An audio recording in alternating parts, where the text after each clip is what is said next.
Hello guys, current affairs funda में आप सभी का स्वागत है। मैं हूं आपके साथ अभिषेक शर्मा और आज के इस वीडियो सेशन में हम 21 नवंबर तक के सभी इंपॉर्टेंट करंट अफेयर्स कवर करने वाले हैं। हमेशा की तरह आप इस वीडियो को अंत तक जरूर देखिएगा, आज भी आपको काफ़ी कुछ जानने के लिए मिलेगा। सेशन की शुरुआत हमेशा की तरह क्वेश्चन ऑफ द डे से करते हैं। इसका आंसर आपको भी कॉमेंट बॉक्स में करना होता है।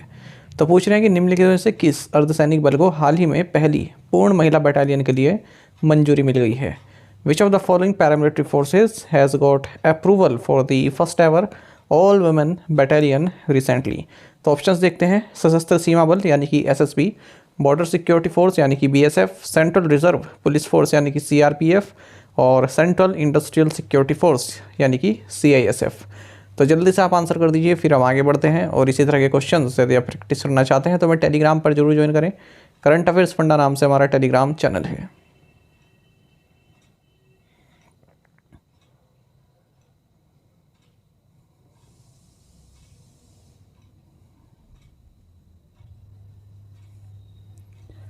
Van is world philosophy day celebrated? विश्व दर्शन दिवस कब मनाया जाता है? ऑप्शंस आपके सामने हैं और सही आंसर ऑप्शन सी है, third Thursday of November. World philosophy day ये एक इंटरनेशनल डे है जो कि यूनेस्को द्वारा सेलिब्रेट किया जाता है नवंबर के थर्ड थर्सडे को। तो इस बार ये 21 नवंबर को पड़ रहा है। 2024 में इस वर्ल्ड फिलोसफी डे का थीम रहेगा फिलोसफी ब्रिजिंग सोशल गैप्स। साथ ही आपको जानना चाहिए कि 21 नवंबर को वर्ल्ड टेलीविज़न डे भी मनाया जाता है। Which rocket was use to launch India GSAT-20 satellite? Bharat के GSAT-20 उपग्रह को लॉन्च करने के लिए किस रॉकेट का उपयोग किया गया?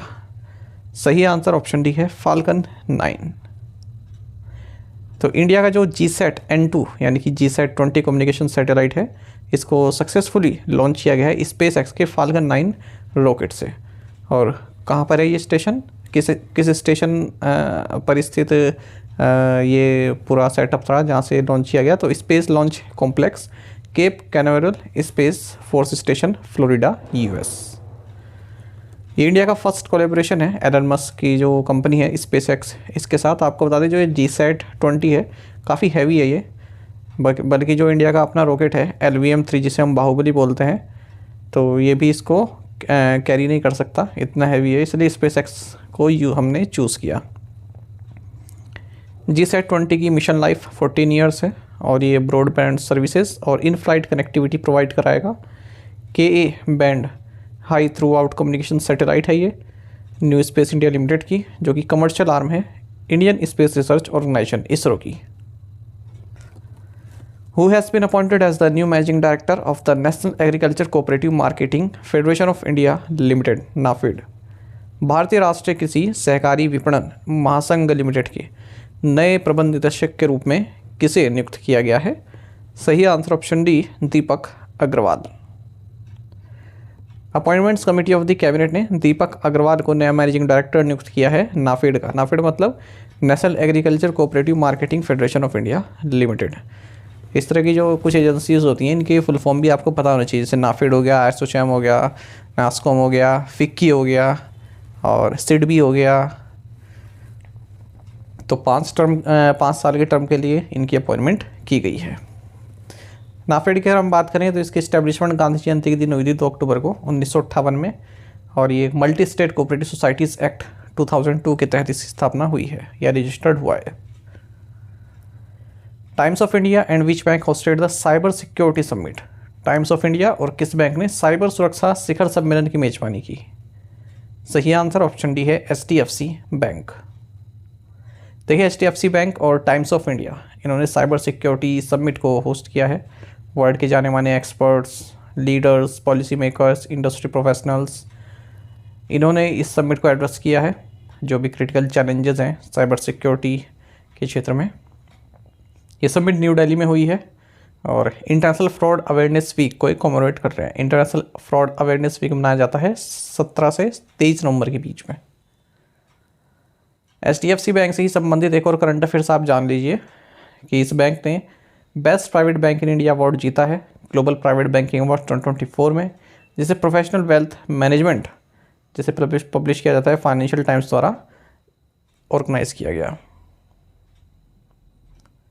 Where did the Indian Coast Guard recently conduct the regional level pollution response exercise REPREX 24? भारतीय तटरक्षक बल ने हाल ही में किस स्थान पर क्षेत्रीय प्रदूषण प्रतिक्रिया अभ्यास REPREX 24 आयोजित किया? सही आंसर ऑप्शन बी रहेगा, Paradip. Indian coast guard district headquarters number 7 Orissa, coast guard reason north east के तत्वावधान में इन्होंने regional level pollution response exercise REPREX 24 को कंडक्ट किया है पैरादीप में। The exercise was M to enhance preparedness and coordination among various stake holders in responding to oil spills and other marine pollution incidents. Which country has recently approved a new constitution? हाल ही में किस देश ने नए संविधान को मंजूरी दी? सही आंसर ऑप्शन नहीं रहेगा, गैबॉन। तो गैबॉन के जो वोटर्स हैं उन्होंने नए कॉन्स्टिट्यूशन के लिए अपना वोट दिया है। 91.8% लोगों ने कहा है कि नया कॉन्स्टिट्यूशन हमें अडॉप्ट करना चाहिए। फ़िलहाल मिलिट्री रूल यहाँ पर चल रहा है गैबॉन में, तख्ता पलट कर दिया गया था। और इस नए कॉन्स्टिट्यूशन में एक लिमिट भी रखी गई है प्रेसिडेंसी के लिए, केवल 2 टर्म्स की। ऐसा नहीं कि बने ही जा रहे हैं प्रेसिडेंट लाइफ टाइम, केवल 2 टर्म्स की प्रेसिडेंसी रहेगी और जो टेन्योर रहेगा वो 5 से 7 साल का रह सकता है। इसमें प्राइम मिनिस्टर की जो पोजीशन है उसको एबॉलिश कर दिया गया है और फैमिली मेम्बर्स प्रेसिडेंट को सक्सीड नहीं कर सकते। तो काफ़ी अच्छा इन्होंने ये निकाले हैं इसमें जो भी प्रोविज़न्स निकाले हैं, क्योंकि आप अगर अफ्रीकन कंट्रीज़ में देखेंगे तो तख्ता पलट बहुत होता है वहाँ पर। और तख्ता पलट इसलिए होता है क्योंकि कई लोग हेरिडेटरी राइट्स अपना बना चुके हैं और चले आ रहे हैं, कई 1965 से 1975 से अपने आप ही किंग बने हैं, प्रेसिडेंट बने हैं। तो इस तरह का सुधार जो है ज़रूरी है, क्योंकि जब फैमिली रिप्लेस करने लगती है ना तो दिक्कत हो जाती है। वो तब वो केवल अपना जो है धन इकट्ठा करती हैं। और ये अफ्रीकन देश अगर गरीब हैं तो सबसे बड़ा कारण यही है, क्योंकि यहाँ की सत्ता जो है सही लोगों के हाथों में नहीं रही है। गैबॉन की बात करें तो कैपिटल है लिब्रेविल और करेंसी है CFA franc. Who won this 14th hockey India senior man national championship title? 14वीं हॉकी इंडिया सीनियर पुरुष राष्ट्रीय चैंपियनशिप का खिताब किसने जीता है? सही आंसर ऑप्शन बी है, हॉकी उड़ीसा। तो हॉकी एसोसिएशन ऑफ उड़ीसा इन्होंने हॉकी हरियाणा को हराकर 14वां hockey India national man 14 hockey India senior man national championship title जीता है, जो कहाँ पर खेला गया? Mayor Radhakrishnan hockey stadium Chennai में। तीसरा प्लेस गया है उत्तर प्रदेश हॉकी को, जिन्होंने मणिपुर हॉकी को हराया है। What is the name of the recently introduced scheme by Australia that allows Indian youth to work in the country? Australia द्वारा हाल ही में पेश की गई योजना का नाम क्या है जो भारतीय युवाओं को देश में काम करने की अनुमति देती है? तो सही आंसर ऑप्शन ए होगा, मेट्स। तो ऑस्ट्रेलिया ने यहाँ पर mobility arrangement for talented early professionals scheme यानी कि मेट्स METES इसको इंट्रोड्यूस किया है, जिसके जरिए जो टैलेंटेड यंग पीपल हैं भारत से वो ऑस्ट्रेलिया में कुछ समय के लिए कार्य कर सकते हैं। तो जो भी इंडियन यूनिवर्सिटी ग्रेजुएट्स हैं, अर्ली कैरियर प्रोफेशनल्स हैं, तो उनको एक मौका यहाँ पर मिल रहा है ऑस्ट्रेलिया में कार्य करने के लिए 2 साल तक के लिए। 23 मई 2023 को ऑस्ट्रेलिया और इंडिया ने एक migration and mobility partnership arrangement को साइन किया था। और इसे आपको बता दें, इसमें जो ग्रेजुएट्स हैं टॉप 100 यूनिवर्सिटीज़ जो भारत में है उसके जो ग्रेजुएट्स हैं तो वो इस स्कीम के लिए एलिजिबल हैं। अच्छा, मैं आपको एक बात बता दूं, देखो 20-21 मिनट का लेक्चर होता है और उसमें मैं आपको कम से कम 16-17 क्वेश्चन करा देता हूं और कंटेंट इस तरह से लिख के रखता हूं कि आपको कुछ भी समझाना ना पड़े, आप केवल लाइंस देखें और अपने आप समझ जाएं। ठीक है, तो इस चीज़ को आप ध्यान में रखा करें, क्योंकि कई बार एस्पिरेंट्स का ये कहना होता है कि आप पढ़ के चले जाते हो बस, क्योंकि इसमें कुछ बताने के लिए नहीं है। अब अगर मैं डिजिटल बोर्ड मेरे पास हो और मैं सामने खड़ा होकर केवल ये जैसे मोबिलिटी अरेंजमेंट लिखा है इस पर 2 गोले मार दूं, फिर आगे अगली लाइन पढ़ूँ ऑस्ट्रेलिया लाइन मार दूँ, 2 साल पे लाइन मार, तब आपको लगेगा कि हाँ ये तो समझा रहे हैं, जबकि समझने का इसमें कुछ भी नहीं है।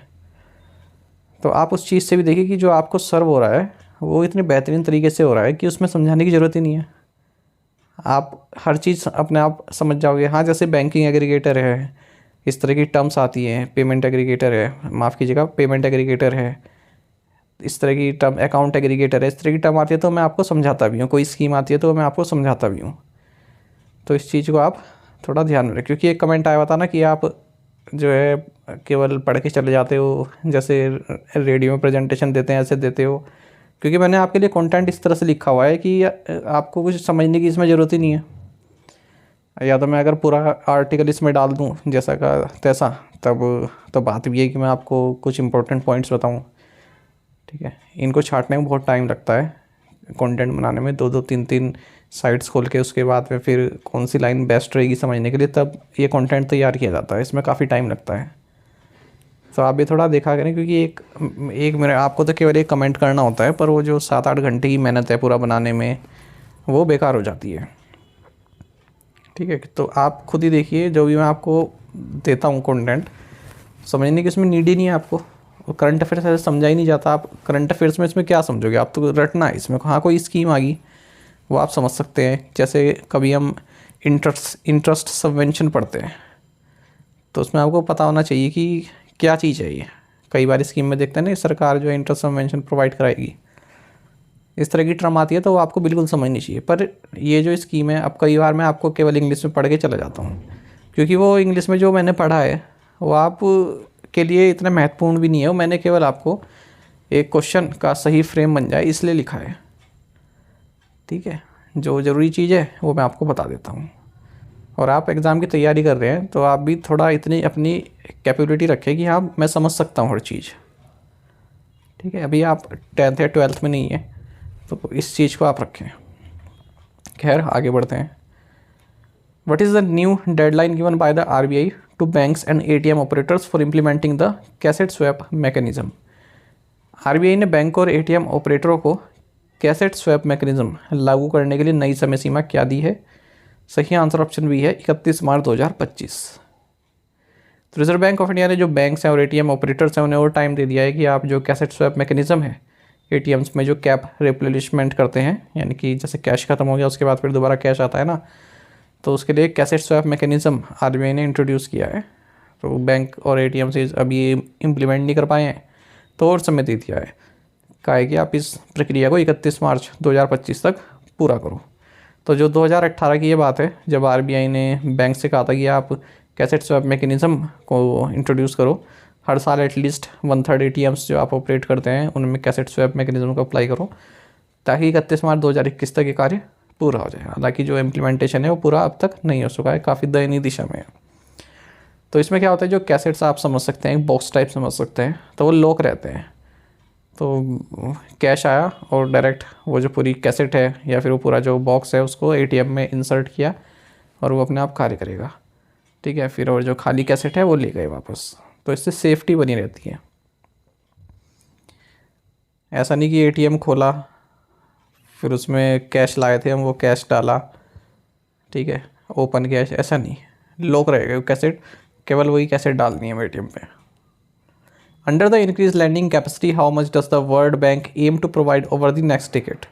बढ़ी हुई ऋण क्षमता के तहत विश्व बैंक अगले दशक में कितनी राशि प्रदान करने का लक्ष्य रखता है? सही आंसर ऑप्शन सी है 150 बिलियन $।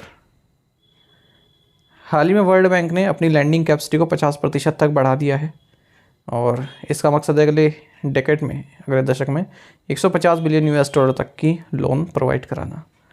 तो खास करके जो ग्रीन प्रोजेक्ट्स हैं, क्लाइमेट एक्शन से संबंधित हैं, सस्टेनेबल डेवलपमेंट गोल से संबंधित जो प्रोजेक्ट्स हैं उनके लिए। आपको बता दें, Bharat one of the World bank largest client है। भारत काफ़ी लोन लेता है वर्ल्ड बैंक से। एनुअल लैंडिंग समझे कि $5 बिलियन का हम लोन लेते हैं, तो कैपेसिटी बढ़ गई है वर्ल्ड बैंक की, तो हम और लोन प्राप्त कर पाएंगे। वर्ल्ड बैंक आप सभी जानते हैं 189 मेंबर कंट्रीज़ हैं इसमें। What type of bond has the Asian Development Bank issued for the first time? एशियाई विकास बैंक ने पहली बार किस प्रकार का बॉन्ड जारी किया है? सही आंसर ऑप्शन डी है biodiversity and nature theme bond. देखिए, एशियन डेवलपमेंट बैंक ने अपना first biodiversity and nature theme bond issue किया है एशियन पैसिफिक में जो प्रोजेक्ट्स हैं उनके लिए। तो $150 मिलियन का ये पूरा बॉन्ड है, 10 साल के लिए इशू किया गया और इसे खरीदा है Daiichi life insurance company limited of Japan ने। ADB की बात करें एशियन डेवलपमेंट बैंक की, तो स्थापना 1966 में हुई थी। मैं आपको हर बार बताता हूँ क्योंकि ये पूछा जाता है एग्जाम में। 1966 में इसकी स्थापना हुई थी। 69 मेंबर्स हैं इसके, 49 इस एशिया रीजन से हैं। JMR Hyderabad International Airport Limited received international acclaim in which field at the Airport Excellence Awards? JMR Hyderabad International Airport Limited को एयरपोर्ट एक्सीलेंस अवार्ड्स में किस क्षेत्र में सम्मान प्राप्त हुआ? सही आंसर ऑप्शन है डिजिटल इनोवेशन। तो GMR Hyderabad international airport limited को एयरपोर्ट एक्सीलेंस अवार्ड्स में डिजिटल इनोवेशन के लिए अवार्ड्स मिला है। ये जो एयरपोर्ट एक्सीलेंस अवार्ड्स हैं सऊदी एयरपोर्ट एग्जीबिशन 2024 के दौरान होस्ट किए गए Riyadh international convention and exhibition centre में, यानी कि सऊदी अरब में। तो जो ये GMR हैदराबाद है, इसका डिजिटल ट्विन जो है प्रोग्राम, उसने यहाँ पर अवार्ड जीता है। साथ ही एक और प्रोग्राम इनका स्मार्ट शॉपिंग ट्रॉली, इसको भी अवार्ड मिला है। एक और इस तरह का क्वेश्चन देख लेते हैं। बेंगलुरु इंटरनेशनल एयरपोर्ट, इसे AAA रेटिंग दी गई है, यानी कि स्टेबल आउटलुक दिया गया है ICRA Limited, Indian Ratings and Research Private Limited और क्राइसिल रेटिंग्स लिमिटेड के द्वारा, जो कि क्रेडिट रेटिंग स्केल में हाईएस्ट है। Where was the Global Soil Conference 2024 held? Global Soil Conference 2024 कहाँ आयोजित हुई? सही आंसर सी है इंडिया। तो Union Minister of Agriculture, Farmers Welfare and Rural Development Shivraj Singh Chouhan, इन्होंने ग्लोबल सॉइल कॉन्फ्रेंस 2024 को इनोग्रेट किया है पूसा न्यू दिल्ली में। Indian society of soil sciences new Delhi, Indian council of agriculture research, national academy of agriculture sciences new Delhi, इन्होंने इस conference को organise किया है। और इस कॉन्फ्रेंस का थीम रहा caring soils beyond food security, climate change mitigation and ecosystem services. ANRF द्वारा शुरू की गई पेयर पहल का प्राथमिक उद्देश्य क्या है? सही आंसर ऑप्शन डी है to cultivate research excellence in Indian universities. Anusandhan National Research Foundation, यानी कि ANRF, इसने partnerships for accelerated innovation and research, यानी कि पेयर प्रोग्राम को लॉन्च किया है। तो ये जो ANRF को जो ANRF है, ये अनुसंधान नेशनल रिसर्च फाउंडेशन, इसको 10 सितंबर 2024 को ऑपरेशनलाइज किया गया था। ठीक है, इसके अध्यक्ष प्राइम मिनिस्टर होते हैं, जो प्रेसिडेंट होते हैं गवर्निंग बोर्ड के इसके।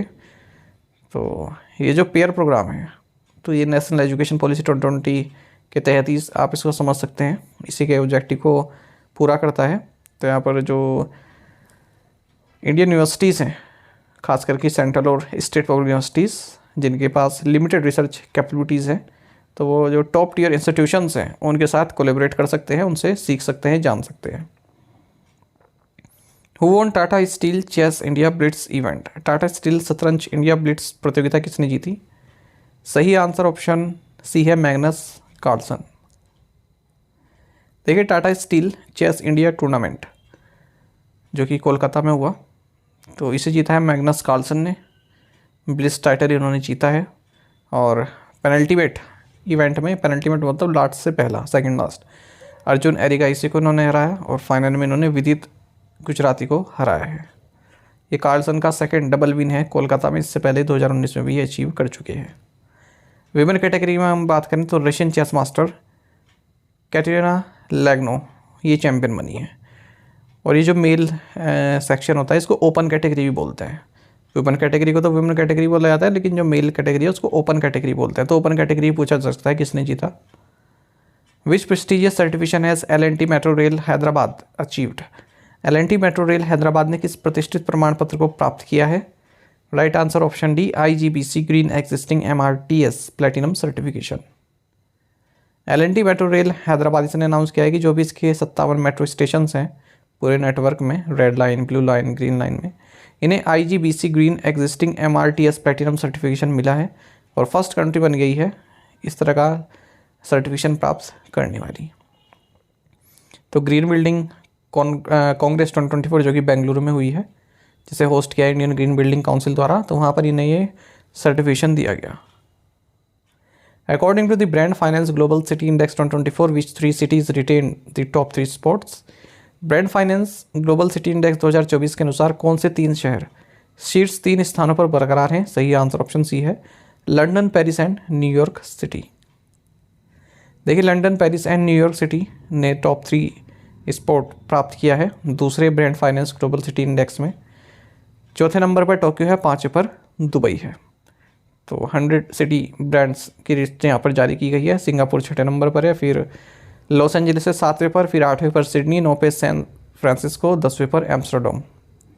केवल 3 इंडियन सिटीज़ ही टॉप 10 में जगह बना पाई हैं, जैसे न्यू दिल्ली है 77 पर, हाईएस्ट रैंक इंडियन सिटी है। उसके बाद मुंबई है 78 पर, बेंगलुरु है 97 पर। टू द पॉइंट क्वेश्चंस और उनके आंसर्स देख लेते हैं। Where is Galathea Bay, Great Nicobar Island of Andaman and Nicobar.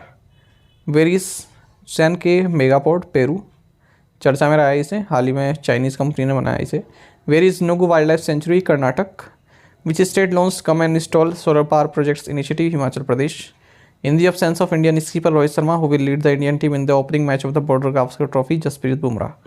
तो आप में से कई स्टूडेंट्स से बिल्कुल सही आंसर किया है, इसी तरह से पार्टिसिपेट करते रहिए। चलिए आज के असाइनमेंट क्वेश्चन देखेंगे। वेयर इज माउंट गलुंगू, ये चर्चा में हाल ही में इरप्ट हुआ है। Where was the 31st APEC economic leaders meeting held. Legal Entity Identifier India Limited is wholly owned subsidiary of. What is the highest ever target set by Indian cricket team in T20 game on foreign soil? Who laid the foundation stone of the All India Institute of Medical Science Darbhanga, the second names facility in Bihar after state capital Patna? तो इन पांचों question से answer आप comment box में दीजिएगा। यदि आपको एक question का आंसर भी आता है तो भी आप कमेंट बॉक्स में हमें प्रोवाइड करा सकते हैं।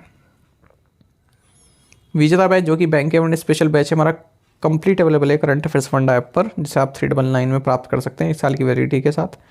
30 वीडियो लेक्चर, 30 पीडीएफ्स में complete banking awareness, Indian economy की कंसेप्ट और इंश्योरेंस हमने इसमें कंप्लीट कराया है। डेमो लेक्चर्स देखना चाहते हैं वो भी अवेलेबल है इस कोर्स में। स्टार्टिंग के 2 लेक्चर्स फ्री ऑफ कॉस्ट हैं, आप उन्हें देखिए और ऑब्जर्व कीजिए कि कितना बेहतरीन कंटेंट आपको हमने उसमें प्रोवाइड कराया है। तो नहीं केवल बैंकिंग के मेंस एग्जाम में, बल्कि अगर आप पीओ के लिए इंटरव्यू देते हैं तो उसमें भी काफ़ी महत्वपूर्ण ये रहने वाला है कोर्स। यदि आप हमारी daily current affairs PDF, weekly PDF, monthly PDF और हर महीने के banking and economic awareness PDF चाहते हैं तो करंट अफेयर्स फंड का 1 ईयर मेंबरशिप प्लान आप ज्वाइन कर सकते हैं, जिसका लिंक आपको वीडियो के डिस्क्रिप्शन में या फिर फर्स्ट कमेंट में मिल जाएगा। करंट अफेयर्स के साथ साथ हम इसमें आपको कैटेगरी वाइज क्विज भी प्रोवाइड करा रहे हैं। तो एक बार अगर आपने हमारा करंट अफेयर्स पढ़ लिया, उनके बाद इन क्विज को अटैम्प्ट किया, तो यकीन मानिए आपका करंट अफेयर्स सेक्शन काफ़ी स्ट्रॉन्ग हो जाए, काफ़ी अच्छा आप स्कोर कर पाएंगे अपने आने वाले एग्जाम में। तो लिंक वीडियो के डिस्क्रिप्शन में या फिर फर्स्ट कमेंट में आपको मिल जाएगा, वहाँ से बाय कर सकते हैं। कोई भी जानकारी चाहते हैं हमारी किसी भी कोर्स संबंधित, तो हमारा व्हाट्सएप नंबर है या फिर कॉल भी आप इस पर कर सकते हैं 8448169188। साथ ही करंट अफेयर्स फंडा को आप टेलीग्राम पर भी ज्वाइन कर लीजिए। करंट अफेयर्स फंडा नाम से हमारा टेलीग्राम चैनल है। Thank you guys.